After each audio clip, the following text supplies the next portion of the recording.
This week we address an influencer injecting some FUD. The Hackathon winners are announced. Charles Hoskinson is going to talk with Lehman at Hederacon, and some of our DPIN projects are absolutely shining. Welcome back. I'm Brandon, the HBAR Bull, here once again to bring you the latest in the Hedera ecosystem. But as always, none of this is financial advice. Use it for entertainment or educational purposes only. So we're going to start off with some of that FUD. It comes from Zach Richter, and I'm not saying FUD in a bad way, but it does inject some uncertainty, and that's why I'm getting some questions from some of my viewers around the red flags that he has raised. So let's jump into it. First, 95% of Zach's videos are covering XRP. Essentially, he's an XRP channel. Expecting him to know the details about Hedera or to not carry a decent amount of bias into this kind of analysis is pretty hard. I myself would have a difficult time covering other L1s with no bias, so generally I just don't do it. In my opinion, his red flags should be posed more as questions than red flags, but I don't want to nitpick, and it seems like he generally has some really good content, but let's address some of those criticisms. Here's the first thing that he covered with a negative slant. I'm not going to break it down here. On paper and theoretically, this should have way more throughput and the capability to handle way more TPS than a typical blockchain, and they're touting up to 10,000 transactions per second. Some talks of that even being scaled up to 100,000 transactions per second. But I was shocked to learn here today that the actual throughput right now, the activity on this chain right now, is 5 transactions per second. That's right, not 50, not 500, 5 TPS. I don't know if that's just because there's so little activity taking place on the chain. I don't know why. Somebody can let me know in the comments down below. But take a look here at this website. This is chainspec.app comparing Hedera and Polygon. And what you see right now is that the real-time TPS for HBAR is 5.54 transactions per second. Now, Polygon's at 38. You look at like the XRP Ledger right now. Even the XRP Ledger is not doing hundreds of TPS on a regular basis right now. When we do get some more activity picking up, it can go up to a few hundred TPS. And so it is normal here to be, 50 TPS, 100 TPS, but down to 5 TPS begs the question, who's actually using this hashgraph technology? Who's actually using this network? When I go back here, it shows us that, the Hedera max TPS being tracked at 3,000 transactions per second. So I don't know when that was, but at a certain point, they were able to track that. Now, the max theoretical down here is 10,000. Like I said, some folks even said this could potentially scale up to 100,000 TPS. So theoretically, on paper, this thing should be better than most blockchains, most proof of work or proof of stake systems. It's even should have more throughput than the XRP Ledger potentially. But right now, what we're tracking is 5 TPS. Not that it was overly important, but there was one thing in there that caught my attention, and it was the figure that ChainSpec used as the peak TPS on the Hedera network. Hedera's mainnet throughput is actually a lot higher than was noted at over 10,000 TPS, so I'm not sure where ChainSpec got their figure. And we maintained transaction volume in the thousands for an extended period of time. This high volume was mainly tied to a supply chain use case by one of Hedera's governing council members, Avery Dennison, called Atma.io. A few months ago, they hadn't found product market fit for the on-graph product tracking, so the project is currently on hold. That said, that one use case still allowed Hedera to become and remains the most used network based on total transactions logged. To answer his second question on who's using the Hedera network, it's mainly retail applications like Karate Combat, the Doctor Who Worlds Apart game, Earthlings, NFT and DeFi protocols, and so on. But markets should be forward-looking, and who's using it now shouldn't be as important as who's building, who will use the network, and what the scaling will look like for current and future applications. For example, we have Hyundai looking to track all their parts, similar to Atma.io, NVIDIA and Intel embedding Hedera technology into their chips via Equity Lab to address data provenance and AI, SKUX working with Hedera council member Mondelez on payments and promotions, Neuron and SealSQ focused on decentralized physical infrastructure and transactional Internet of Things, EDF working with Google on DPIN, and the list goes on and on and on. And there's many others that we simply don't know about, but we see where things are going. We also don't know what the scaling is going to look like for each of these enterprise applications or for our retail applications for that matter. I think we could use some better and easier to follow tracking in that department, but I think Karate Combat is a good example of what to expect as traction takes hold. From the first Up-Only Gaming event, Karate Combat has seen an increase in usage of over 10,000% in just 18 months. Since he knows the network, Zach mentions the XRPL, which when I checked is processing about 28 transactions per second to Hedera averaging 8 to 10. But in comparison to Hedera, it does have far fewer verticals that it's focusing on, and I think Hedera is just as promising in those areas, including cross-border payments and real-world asset tokenization. And let's not forget that just a few months ago, Hedera was processing 100 times as many transactions as the XRPL, and now we have the XRPL processing 3 times as many transactions as Hedera. Now, I don't think this is going to last, and I think Hedera is going to see a lot more network usage as the year goes on. I also don't think that TPS is necessarily the best metric we have out there for measuring these networks. But even if we do use that metric, HBAR is significantly undervalued compared to XRP. XRP right now has a market cap 16 times that of HBAR. The next thing that Zach gets into is DEX volume on Hedera. So the good news is that Hedera Hashgraph is ready to scale up a lot more from here, but when are we going to see that?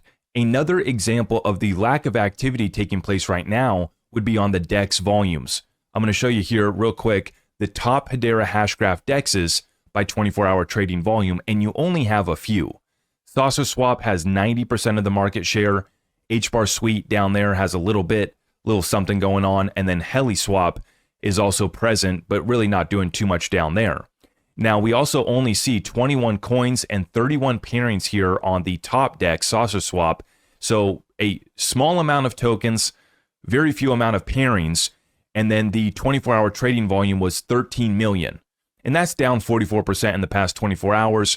I'm recording this on February 5th, 2025, when the markets are down.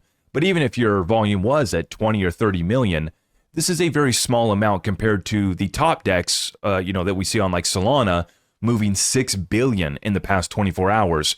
Being down here at 13 million, 20 million, 30 million, we still have a ways to go, and I'd like to see a lot more activity when it comes to the HBAR DEX. Now, I was surprised that Zach focused on DeFi because according to DeFi Llama, the XRPL DEXs out there have lower trading volume and TVL than Hedera, and obviously he is bullish on XRP. But it is understandable considering that XRP and Ripple were late to the game when it comes to DeFi, and it really hasn't been their focus. And just to reiterate, I'm only using the XRPL because it's the focus of Zach's channel. That said, there's no question that Hedera was also late to the DeFi party, and it's not a space where we're showing the most strength compared to AI, DePIN, and payments. But I still believe there's tons of potential with Hedera DeFi. What is good is we're seeing significant growth as shown by one of these DeFi corner charts. Also of note is he mentions the number of tokens and pairs, but only cites Saucer Swap V2, where V1 has nearly twice as many coins and pairs with 35 and 79 respectively. He does have a point though. We have a lot of work to do on our DeFi front, which isn't our strongest sector yet. Now let's take a look at the council. Now the HBAR Foundation is also going to be changing its name to the Hedera Foundation going forward, but this new CEO is Charles Atkins. Charles comes from Polygon Labs and Aptos, very impressive resume, good track record, and he is now being added on to the already impressive group in the Hedera Governing Council. We have a very impressive group of founders that really created this technology. And so from a fundamental basis, when you look at the team, when you look at the Governing Council, it's all there. But this brings me to my next point, which is the first red flag that I got to mention, which is this Governing Council. Now, the reason why this Governing Council is a red flag for me is not because of the list of names that are on it. That's very impressive. You love to see it. But the problem being is that their term is up for being on the Governing Council. And in the next 24 months, I've counted up to half of the Governing Council will be up to their time limit as far as how long they can serve on the council. The way that this works is that you can serve 2 consecutive terms. Each term is 3 years. So you have 6 years to serve on the Governing Council before you need to be replaced. And part of keeping the network kind of decentralized is, that time limit. There's a reason why they put it there, term limits. We could use some term limits maybe in DC. But the problem here for Hedera is that in the next 24 months, we have some of the biggest names that were part of this Governing Council that are going to be forced to leave. And I don't know what the future entails for who's going to replace them, what their role is going to be going forward, or what are they going to do with their tokens? This is yet to be seen. But I counted up to nine of the governing council members are set to have their terms expire this year. There's actually a few that are coming up here in February, on February 19th. And so we track later in this year, in August, there's another group that are going to be set to have expiring term limits. And so the total for 2025 is 9 governing council members that's their time's going to be up. Next year in 2026, I'm counting 6 where their time's going to be up. This brings us to a total of 15 governing council members who are going to be out in the next 24 months. Now, I like this one because it's easy to refute. It's a case where Zach just simply doesn't have all the information. It is true that there are 6-year term limits, but there is some nuance to it, and the terms for the first couple batches of council members won't end until the end of this year. There were 5 initial council members in addition to the only permanent council member, Swirlds. Swisscom Blockchain left a few years ago when Swisscom dissolved that division. Of note, the rep for Swisscom, Kamal Yousefi, now runs the Hashgraph Association. So there's 4 from that group that will be rolling off. The second batch was announced in September of 2019, including IBM, Tata Communications, FIS, and Boeing. So if we subtract Swisscom, that's 8 that will be rolling off this upcoming December. Next, we have to consider that Rob Allen, who probably knows better than anyone, expects to have a full council before the end of the year, and he doesn't say that lightly. With all of that to consider, this is what I expect. A full council of 39 or close to it by November. Then, when the initial batch of 8 rolls off the following month, a few more replacements come on, leaving us with a council in the mid-30s. This leaves us with a little room to add throughout 2026 before a few more roll off at the end of that year. Now, Rob also addresses this directly in SharkBite, so stay tuned for that. But in the meantime, let's take a look at Zach's red flags around supply. So that was my first red flag, but the good news is that I only have one more, but this is a big one.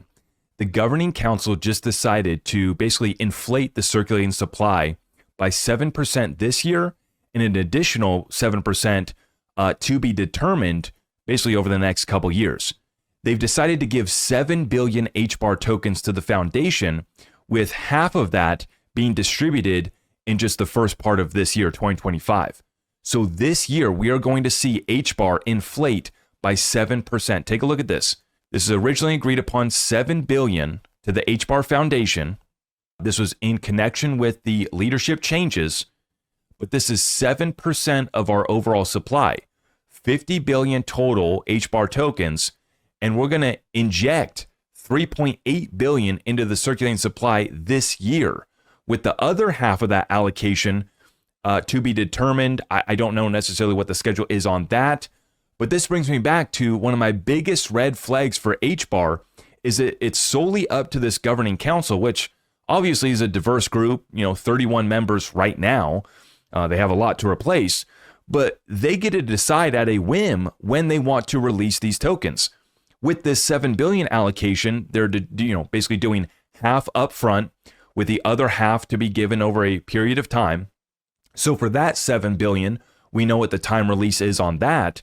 But this announcement kind of came out of nowhere, right? Right at the end of this year, hey guys, we're going to inflate and inject into our circulating supply 3.8 billion tokens when the circulating supply was already at about 38. So it's basically almost 10%.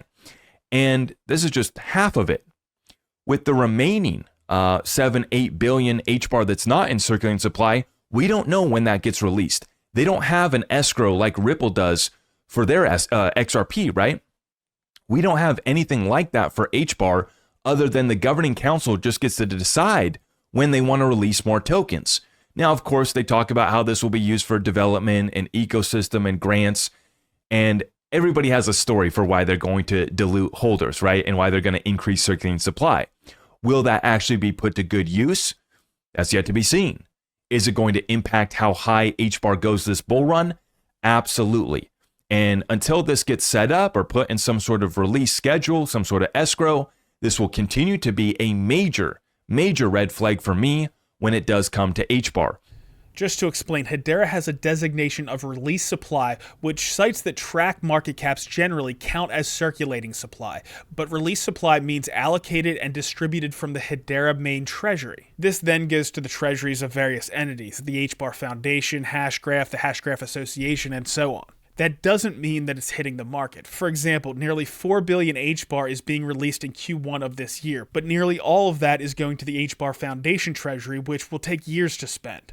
In addition, these various organization treasuries still hold a significant amount of HBAR on their books. Now, I don't know how much of this is planned to hit the market in 2025, but again, I don't think this is any different than what we see with XRP and Ripple. XRP does have an escrow which releases about 3.5 billion XRP to Ripple each year, so a few $1 billion worth, but I couldn't determine how much of that actually hits the market. I am pretty confident, though, that in dollar terms, much more XRP is going to be hitting the market in the months and years to come, but it's also a larger market right now. Supply is certainly something to keep an eye on, and I think we could see a lot more transparency on this front, but the hope is always that the HBAR spent brings more value to the network than the cost, and hopefully under Charles' new leadership at the HBAR Foundation, that's going to be the case. So of course there's going to be things to keep an eye on all of these different networks to make sure things are moving in the right direction. And you know that I have two things that I think need to be addressed. One of them is overcompensation of employees at some of these entities. That's not to say that they don't bring a lot of value. It's just that there has been, in my opinion, some overcompensation, especially against the backdrop of subpar staking rewards, which I think is a better way to get HBAR out there. It allows market forces to allow the ones that are being most successful in the HBAR economy to be rewarded the most. And I think that's the best way to go about it. And I'm hoping as Charles rebrands the HBAR Foundation to the Hedera Foundation, these are some of the things that are going to be addressed. But without a doubt, the good things that are happening in the Hedera ecosystem vastly outweigh the negative. But I appreciate that Zach brought some of these things up, so it gave me a chance to address some of them. All right, so now we're going to move on to some of those really good things that are happening. And you can't do any better than what we're seeing happening in our decentralized physical infrastructure and Internet of Things space.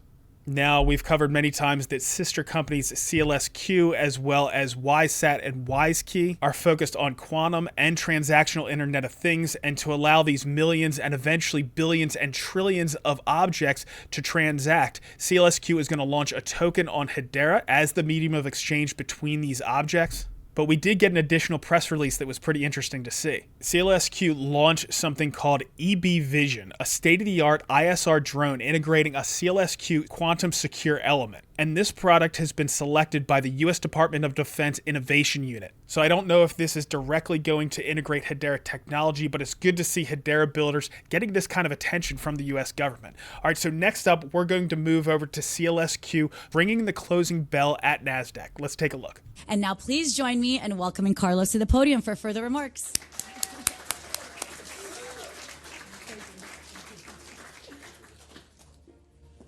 Thank you, Christine, and a pleasure for me to be again in the NASDAQ, this amazing place where so many talents and so many industries emerge. So this time we are introducing SealSQ. As Christina said, it is S means semiconductor, Q means quantum, and Seal is secure electronic authenticated link. So it's the link between devices in a most secure possible way.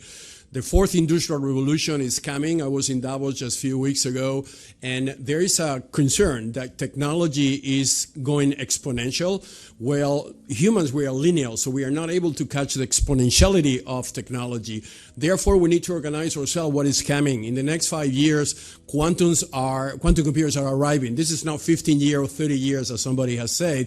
This is actually 5 years, even less, as some companies like IBM, Google, and others, they are already developing quantum computers application and quantum computers. And therefore, you need to organize your defense mechanism. This is like a virus coming, and you don't have a vaccine to fight the virus. So the same thing happens with cybersecurity. When that threat arrives, we need to be ready to defend that threat. And this is what SealSQ is doing, a unique semiconductor, which is going to be showcased in a few minutes during the Quantum Day. a new chip, which is going to become the beginning of a new generation of computers. The computers that you will see in 5 years' time will have that electronic and chip inside. And that will create a situation where we will be able to defend the world against quantum. Quantum computers has unlimited computing capability. They can break all existing cryptos, RSA, triple DES, your credit cards, your medical records, your hospitals, your airports will be compromised. And our objective is to put this technology in the United States. We have established presence in the United States with SealSQ USA in Arizona.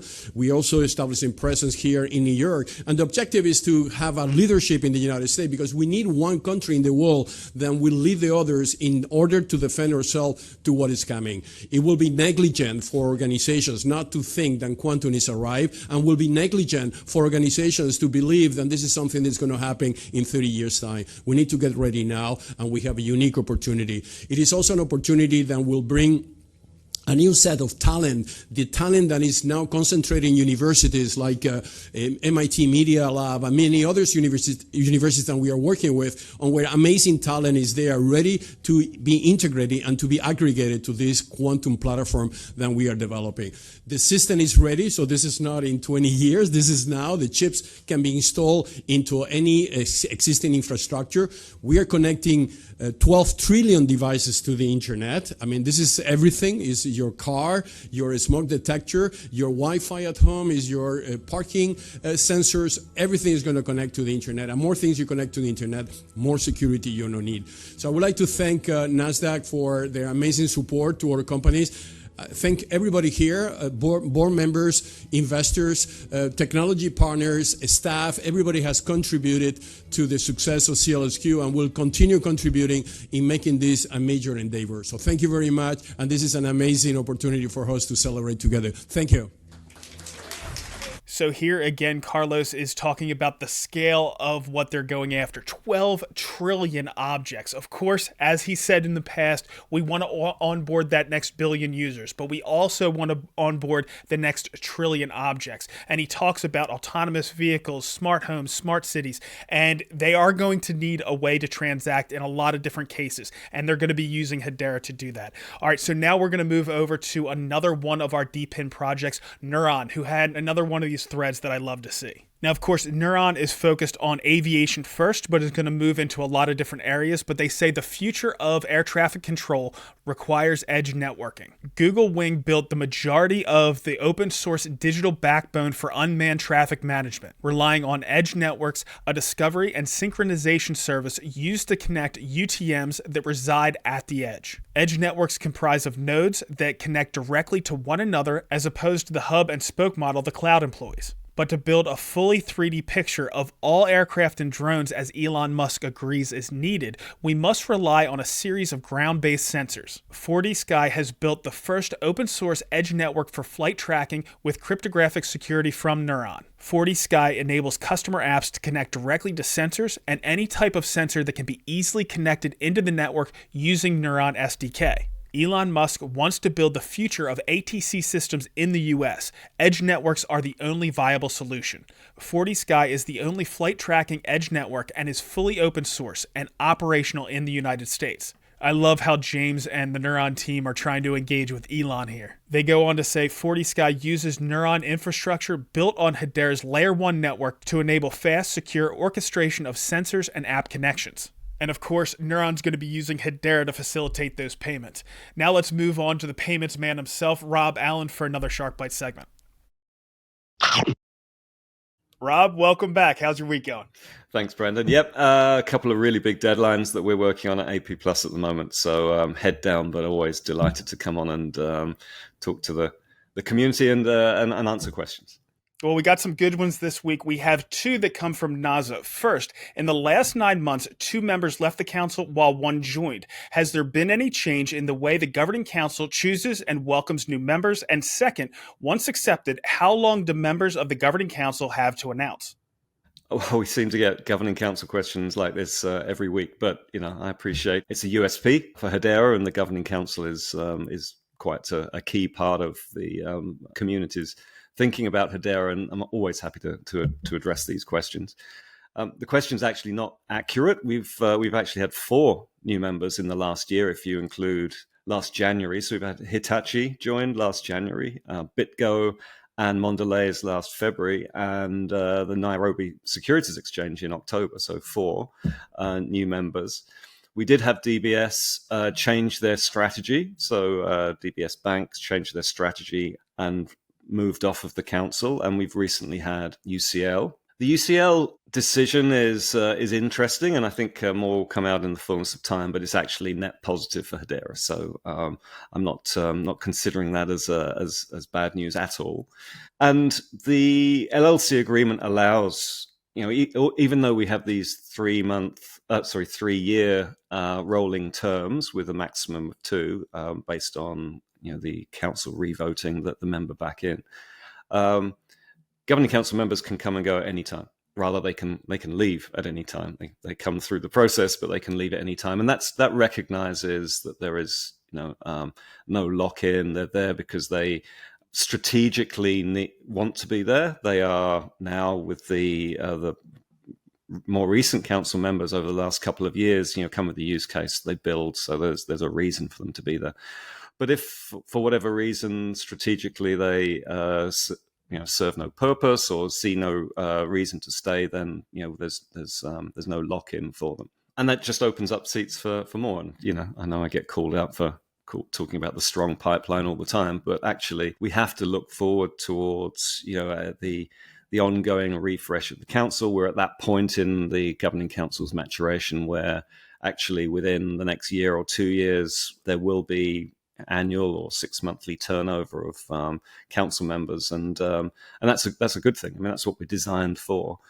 I suspect we'll hit some kind of steady state at some point in that period, and so I know the membership committee is very keenly focused on what happens at that point. Is there a waiting room? What do potential candidates look like, and how can we keep them engaged at the time when they're waiting to join and the council is full.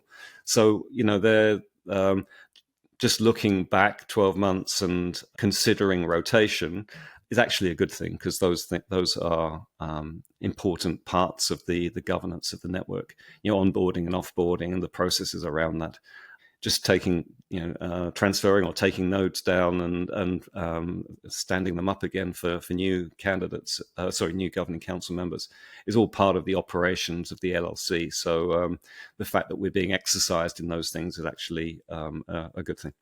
Okay, so we have another one here about the council. I know we answered these a lot, but Save My Soul says they might have an issue trying to fill the governing council when their term expires. How are they going to keep it full? It's still not full, and I'm hearing 6 members are about to expire this year. Now, Rob, this comes from, there was an influencer, Zach Richter, who put out a video on Hedera, and he's mainly an XRP influencer, so we can't be surprised that he doesn't know all the details about Hedera, but we certainly appreciate him covering it. Now, I already talked about this a little bit earlier in the show, but Rob, I wanted to get your input on this as well. You know a lot more about it than I do. So what do you tell people that are concerned that this year we're going to start to lose council members and, not have anything to backfill and start to decline into the 20s or, even further and not maintain the critical mass of council members that we need?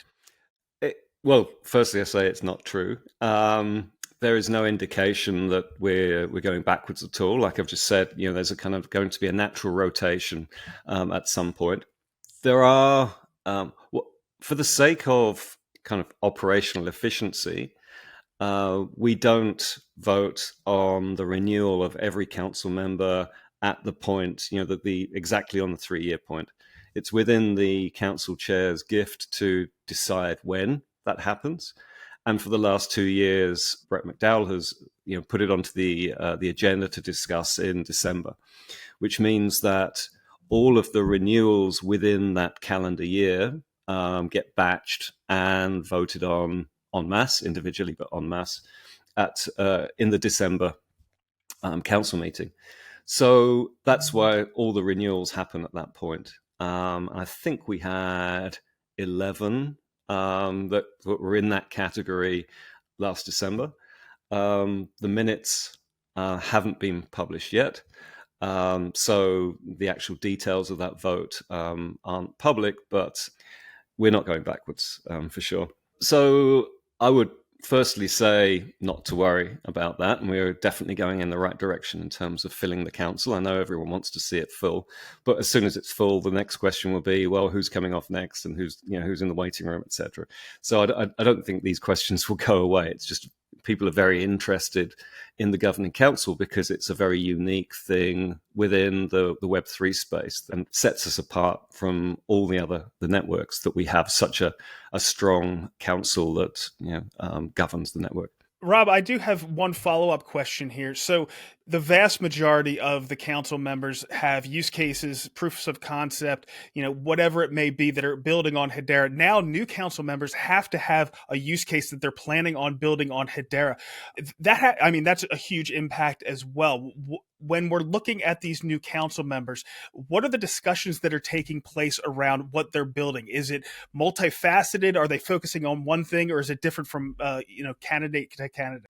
It's different. I mean, it's different. You're right in saying that unless there's an exception, right? Unless there's a unique reason for them to be there without a use case which has the potential of going to production. And there are a couple of candidates that fall into that category. All the commercial, institutional, corporate members of the council that are in the pipeline need to come with a use case. Now, some of them, interestingly, are actually already building, and it's in the building of their proofs of concept and their prototype that they've found that product market fit, or they've strategically decided to pursue that, and then they've come to the council. In the past, it's been the other way around. There's a nice use case idea, you've got an advocate internally, and coming to the council actually helps them on that journey from ideation through to prototype, pilot, and production. So the interesting thing is now we're seeing some of these candidates already building, and they've already engaged, or they've actually held off on the governing council application until they've proven to themselves that there is a reason for them to be there. It's usually one use case.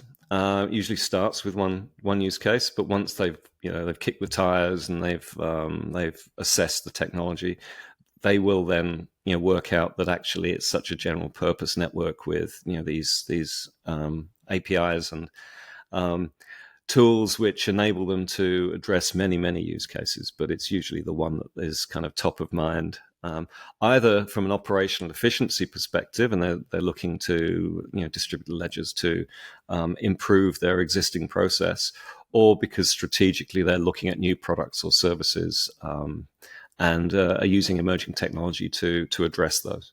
So next up, I wanted to get some feedback on this statement from Boosted Ego. The Nairobi Securities Exchange CEO seems very excited about what they're building. This is a bullish sign. Compare this to a middle manager representing a governing council member. The CEO has access to regulators and easily influences budget and project priorities. Kenya is also ripe for disruption. I see tokenization as another form of financial inclusion. Imagine M-Pesa users being able to use their mobile phones to buy and hold fractional stocks. So M-Pesa is a financial application, but Rob, I know you've been really excited and impressed by what Frank has brought to the table here. What are your thoughts on what Frank has done so far? Yeah, so Frank Mwiti is just such an excellent human being in many shapes and forms, and I'm delighted that he's on UseCon. So he's one of my colleagues on the new Network Utilization Committee, and he has come to Hedera, with his eyes open and understanding, what he needs to do for his business, the Nairobi Securities Exchange. He's got a background in finance and working in banks and working with big four consulting businesses. So he really knows his stuff. And he's also, for me, and one of the reasons we were so excited bringing the NSC through the MEMCOM process was that it's kind of the perfect model of a governing council member. You've got a representative who's a key decision maker. In fact, it doesn't go much higher than Frank in the NSC. I assume he has a board to convince, but he's definitely the guy. they have influence far greater than their own business. So across Africa, and they are kind of a leading organization within the securities exchanges organizations there. And he's open-minded as well. He's very keen to explore a range of use cases, but with the ultimate goal of tokenization of securities, and core to his business, not innovation at the edge, core to his business. So there aren't very many of those kind of models for governing council members, but it is a great, he'll be a beacon of what our governing council should do, I suspect, in a very short period of time. It's not really fair to say, or to characterize governing council members as, middle managers, because actually every governing council representative, bar none, I would say, are there for a reason. They're there because they have been appointed to do a job on behalf of their governing council member. They're there because they've advocated maybe, or have a very clear role internally to make a difference, so that there are no passengers. And they need to be able to make decisions. So they may not be CEOs like Frank is, but they're certainly within these big organizations, they have key decision-making capability. So, I would say that if not all, the vast majority of the governing council members have that ability. And as I've know very well myself, it's often quite challenging to navigate large corporations to actually affect change in any way. Traditionally, affecting change within big organizations is hard. When you introduce into the mix, emerging tech, maybe negative press, regulatory lack of clarity, et cetera, there's lots and lots of reasons for risk officers to say no, or defer, or rule it out of the budget for the year. So, these representatives actually are carrying quite a load in terms of moving forward within their own organizations, but they all are, right? They all are all, to a greater or less degree, progressing their organizations, because that's the reason that they're there and the reason they're on the governing council. And remember, they have all these touch points as well. We all have responsibilities to the network. We have responsibilities for hosting the nodes, for making decisions, for signing transactions, for attending the council meetings. So the characterization is not actually correct, because they're all there for the right reasons.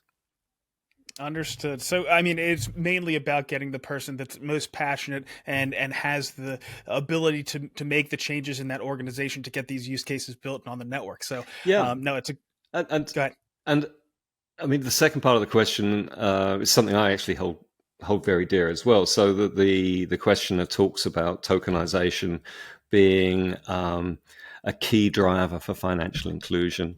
He refers to M-Pesa. So M-Pesa, if people don't know, is a very innovative non-blockchain payment solution that emerged in Africa, mainly out of Kenya, 10 years or so ago.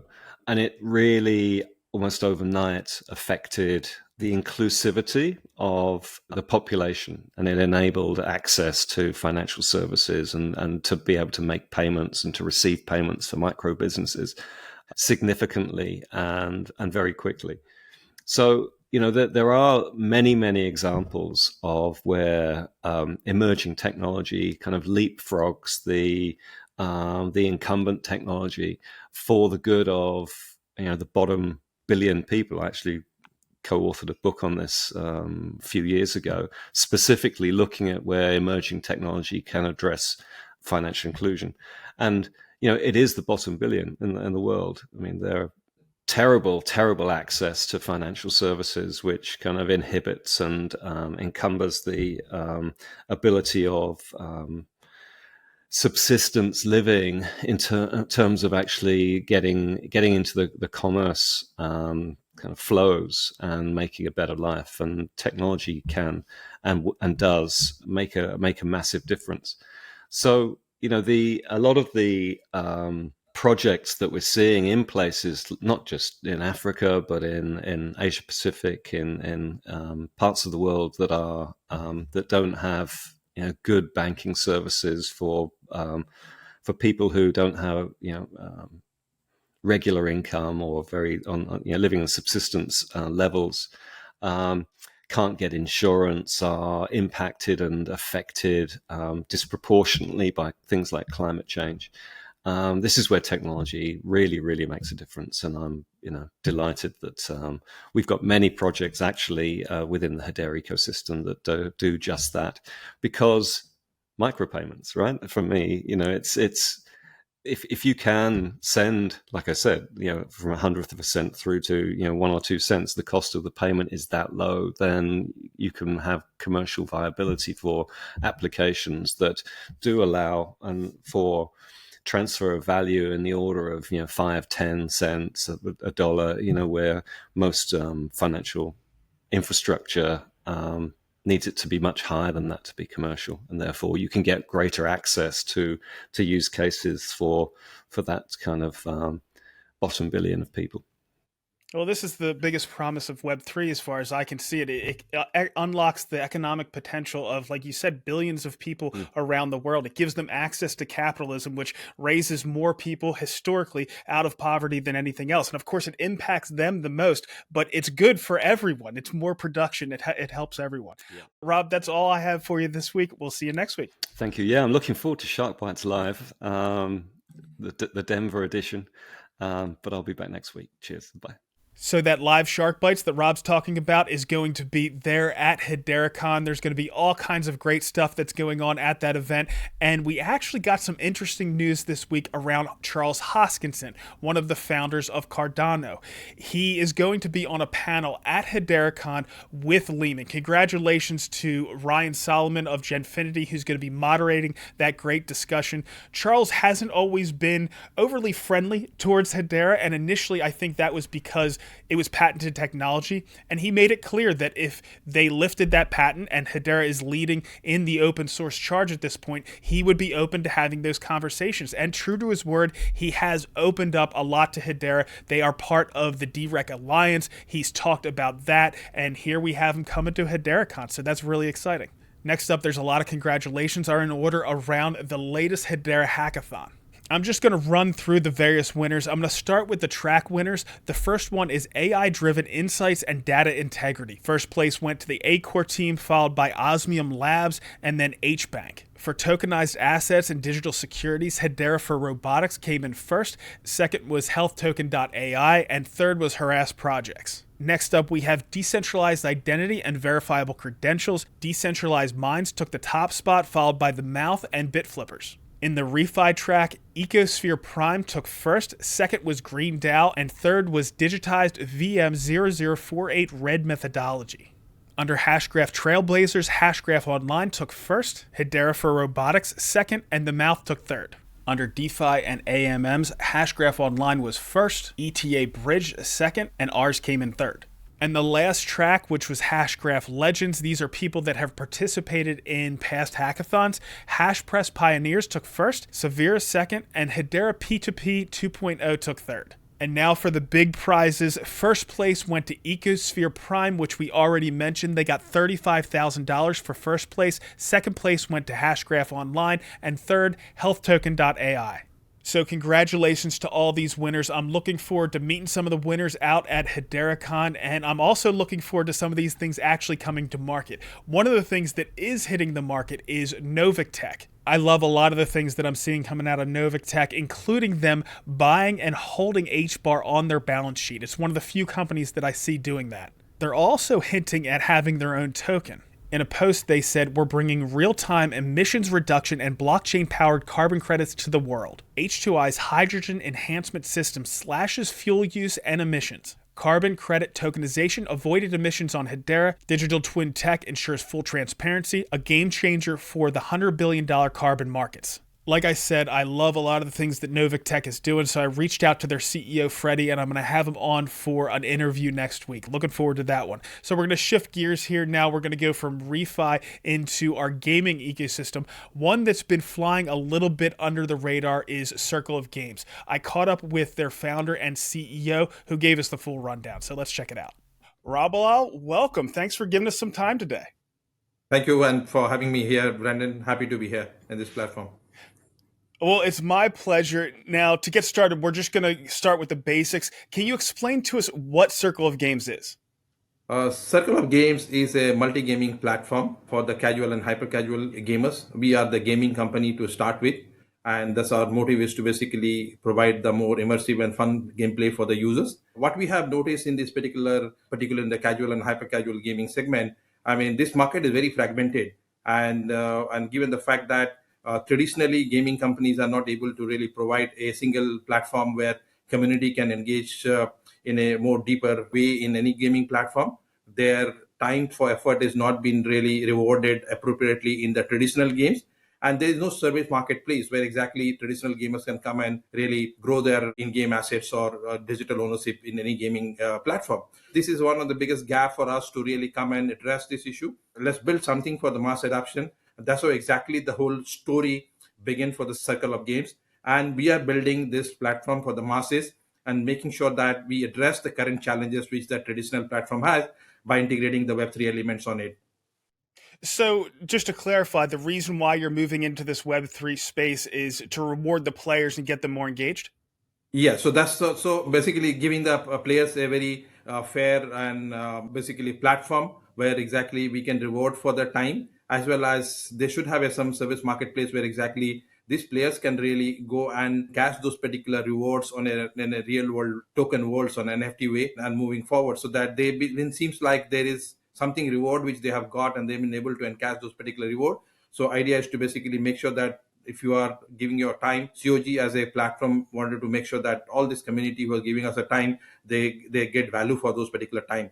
That's the thesis of exactly our play to earn model has been built. But of course, we have to balance this particular model to make sure that we are sustainable in the long-term perspective, because many projects in Web3 space, particularly in the play to earn model, has failed because of their unbalanced token economy or whatever. But we wanted to make sure that, we being a gaming company, we make sure that fun play of the games and immersive gameplay is our main motive here. I wanted to give that particular thing upfront in front of any user, and accordingly make the users really spend time and get rewarded for their time. And if everything happening on chain, and so everything is transparent, and of course these are all without having any friction with regard to any kind of biasness on these particular efforts.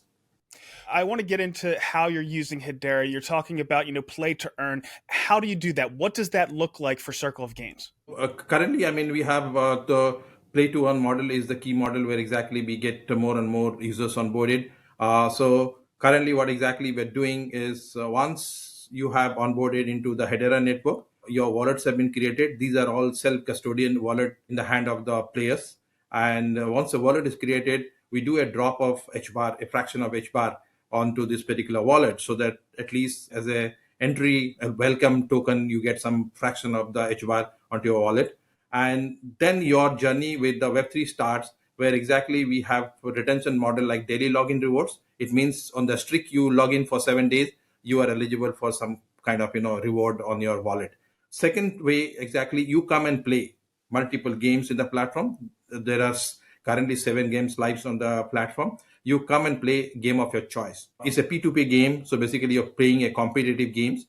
You don't have to invest money as such immediately. You can play in the free lobbies, and you grind over the time and also earn HBAR as a reward in your wallet.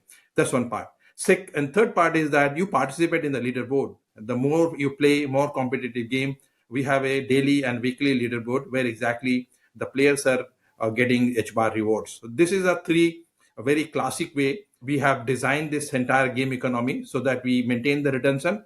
We make sure that the value for the time is a paramount for any users. They've been rewarded for the time, and that's how exactly we'll able to really retain a very high retention number, which is very unheard of in a casual gaming space. And we've been able to hook most of the players from the beginning itself and to the Web3 side of it. I mean, so the users are very keen to learn about Web3 the moment they see all these rewards coming in. And of course, I mean, there is all the fun elements and immersive gameplays is something which is critical for us to make sure that we're not losing the plot of being a truly a gaming company.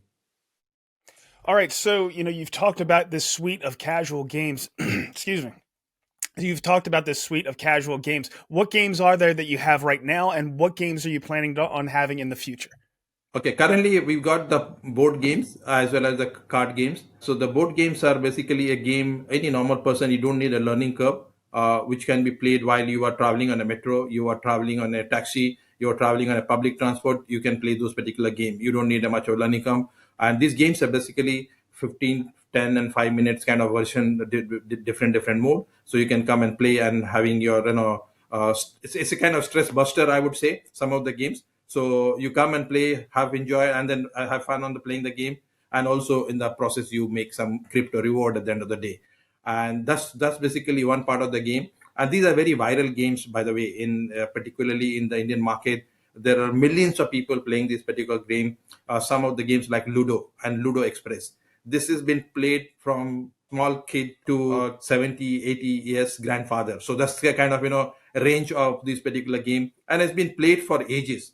And now bringing Web3 elements, tokenization, NFT is bringing a lot of interesting about this particular game, and people liking it. I mean, the way we are positioning to the user. So that's basically. And then on the card game side, these are called skill-based game, and these are basically games where exactly it is more of a not play to earn model, but it's a play and earn model where the people come on a token lobby. They are a skill-based player. Based on their skill set, they come and play with the other players and from the token lobby, and they make an investment, and they amplify the investment based on the skill set. And so these are basically broadly the kind of game we have currently having. And on the hyper casual side, we have games like Candy Crush kind of game, like Bubble Shooter and Fruit Ninja. These are all basically on the fly. You can come and play any point anywhere. Wherever you are. These are the games that I like to play, the really easy ones, the super casual, like you say. So the next thing I kind of want to get into is it's obvious that, or it has been obvious to a lot of people, that Web3 and crypto and gaming fits together really well. We already have points and in-game currencies. That's perfect for fungible tokens. Already have in-game assets, so NFTs are perfect for that. But we have seen a challenge in actually getting traction for these initial games that have come out that have tried to merge those two spaces. What have you done, or why do you think they've had trouble getting that traction, and what are you doing to address it? The basic challenge at this point of time in most of the Web3 platform is basically the onboarding is become very, very complex in many situations.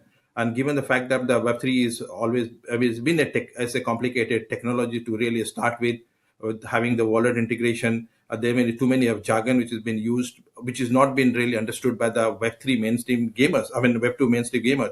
They are many a times people have been really taken back because of some of these particular challenges. This is a basic challenge with any Web3 gaming project to start with. And we have seen the project not able to get the traction or get the users on timely manner because there is a absolutely very poor user experience as far as the onboarding is concerned. If the get itself has a lot of those challenges, it's very difficult to first get the people inside your house and making sure that they retain your part of the house. That's something which exactly we really solved that problem very efficiently from our side. How exactly we did is we make sure that whatever is happened, these are the gamers who are coming. They don't know anything about Web3 at the end of the day. We don't even want them to know when they come in and sign up at the end of the day. Let them come, have fun, play, spend the time on the platform, and then slowly progress depending upon their interests, how exactly they really want to move. So we have made the player level progression system in a way. It's been inbuilt into the game economy from the sign up to the interactive with the game to the interactive with the Web3 element, and then coming and playing with the larger token lobbies. So there is a full progression has been built on the game, and many users, we have made that thing in our learning content. We have made that flow working in the app itself, and it's been used, been used very seamlessly end to end till the time you sign up, from your social login, your wallet's been created on the backend. You don't even know. And once your wallet's been created, you get a drop of the token. Then you are interested to know what is there. I have got a drop. The people go and start looking into the wallet side. Then automatically it takes you to daily login. You come daily, show up daily, and get reward. You play game, spend time, and value for that we're giving a reward. So that's why exactly the whole progression is there. And what we're seeing that if you see our metrics as of today, 60% or more of the people are interested to come and voluntarily participate into the Web3 side of the gaming as such. I mean, so they are ready to come and understand about playing in the token lobby, understand about doing an on-ramp by buying their own token to play in the lobbies, understand about the NFTs, how does it basically work in the COG ecosystem. So this is how exactly the people, we have made those particular progression level so seamlessly for them, so that people are really coming with a full of trust and full of expectation that we're going to really a good gaming experience in the COG app. And this is how exactly we've been addressing. This is our biggest challenge of any Web2, Web3 gaming project, and we have really excelled it very, very, very well on this particular side. Well, it sounds like that's the right strategy to have. So the next thing I want to ask, I know you're just starting out, but what does your user base look like at this point, and how do you see that growing in the future? Yeah, so currently in 9 months of our going mainnet on Hedera, our total sign up is 500,000. And out of that, 60%, 275 are the Web3 wallet holder on the Hedera network. And that's the kind of number we have currently. And given the fact that because these users have been now using the play to earn model, where they are grinding on the app at this point of time to earn HBAR token as such. And given the fact that there are a lot of interest and a lot of new people wanted to come and join this particular platform, but we want to really make sure that there is a full balance on the play to earn model and make sure that our liquidity as far as the HBAR is concerned is taken care of. And that's the reason we have taken a sensitive view to saying that, okay, let's grow the first set of these 250,000 user base correctly, and then maybe scale it up. And by the time, of course, the COG token is coming up in the month of March, of course, we will touch upon that topic in the later part of the day. That is going to give us a lot of flexibility in terms of enhance our user base. The idea is we are still bullish in terms of or committed to get more and more user into the platform. We still believe that we are a platform built for the mass adoption. So we will not hesitate to onboard the users from our partner ecosystem, from the newer partner, from the newer market where we are entering at this point of time. So, and organically, we try to get all those particular users onboarded. So down the line, by end of 2025, we will see COG as one of the significant contributor, especially in the casual and hyper casual gaming segment globally, in terms of the number of users doing transaction on chain on Hedera particularly. Well, that's exciting. So let's get into that token. So you said you're going to be launching a token on the Hedera network here in March. Tell us about it. Yeah. So our relationship with Hedera will be now limited to mostly integration of HBAR as well as using the Hedera protocol for all the on-chain transaction. In 2025, our relationship with Hedera is going to go much deeper. I understand where exactly we're going to really partnering with Hedera along with the TGE side.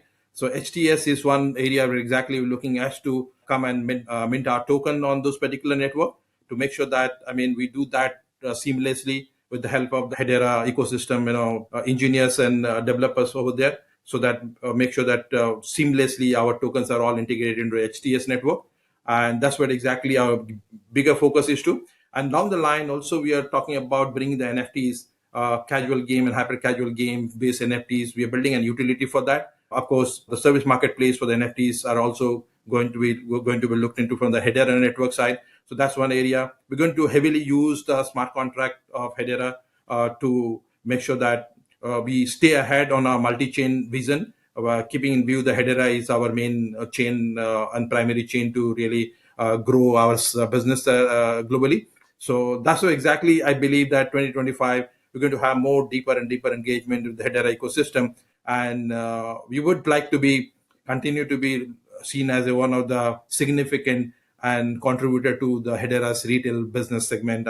From transaction as well as on the Web3 native user base perspective. Well, I think that's certainly possible. So let's talk to the HBAR out there and let them know how they can get involved right now. So what are some of the first steps that if they wanted to start playing some of these games, they would take? Yeah, I mean, so our app is available both in iOS as well as in Android. We are in a mobile at this point of time. And so I would suggest all of the HBAR to really go and download this particular app, sign up, and onboarding happens on a click a button from your social login. And I mean, then you are there inside the app. Now, immediately you can play game of your choice. You can play on the Web 2 side of it. We can play on the Web 3 side of it. And whenever you feel that the system is trusted and you have a real value for your time, it's going to get out of this particular platform. Happy to come and engage and give your time. And we will be shipping more and more features down the line. This is not the end of this. This is just the beginning of our features. We'll be shipping every month. There is a new feature. These are all customer user centric driven features. And you will never felt that, you're losing any kind of plot or trust or any kind of immersive gameplay experience in COG app. That's basically a commitment to the community.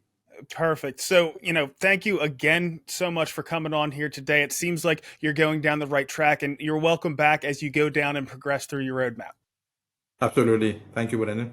So, of course, I want everybody to download the Circle of Games Game Suite. They are easy to play, fun games, and of course, they're going to be launching their token here soon, so there's going to be opportunities not just to earn HBAR like you see now, but you're also going to be able to earn their token. So I'm looking forward to getting some more information around that COG token. I did invest in one of the pre-sales in that, just full disclosure on that. I had a great opportunity this week also to have a discussion with Duncan Moyer. He has been on the Hedera Governing Council going back for a really long time. He has remained on the governing council as a board member, but he had to move on from being a council member representative for Aberdeen because he got a new role at 21 Shares. And we had a really good interview, ran through a bunch of different things. Go and check that one out. I'm not going to put the full thing here, but one of the things that I wanted to highlight is he had a little bit different take on some of the positive aspects around Hedera that I hadn't heard before. So let's take a listen. With your new position at 21 Shares, you're paying attention to all kinds of different networks, and of course you're intimately familiar with what's going on with Hedera.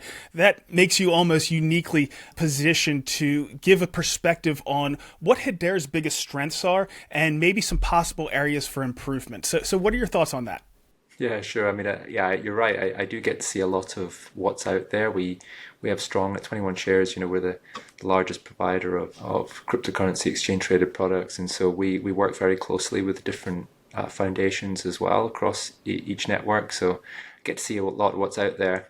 Look, I think you've probably heard me say before all the reasons that I thought Hedera was interesting from the very beginning, and of course that all holds true, but particularly today in the sort of the political climate that we're within, and the exciting time for DLT, for cryptocurrency, I think one of the things that Hedera has really excelled at is in navigating that political arena, and a lot of the great policy work that's been done by Nilmani Rubin is maybe not talked about enough, but it's one of the little gems of the chain that I think is going to be really important going forward. Of course, speed, security, low cost, all those things are all great, but that one's really important.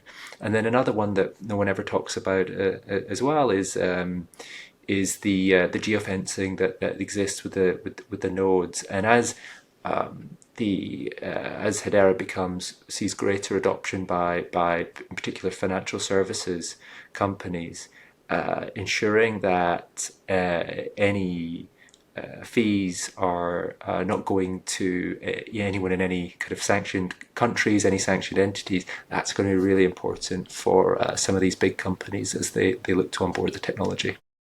That makes perfect sense. And what about some areas where we might be able to see a little bit of improvement? Oh, well, there's always more that can be done, right? Like even Apple and Google have things that they can improve upon. So maybe coming back to the previous points, some of the things that I think are really great, maybe we don't talk about enough.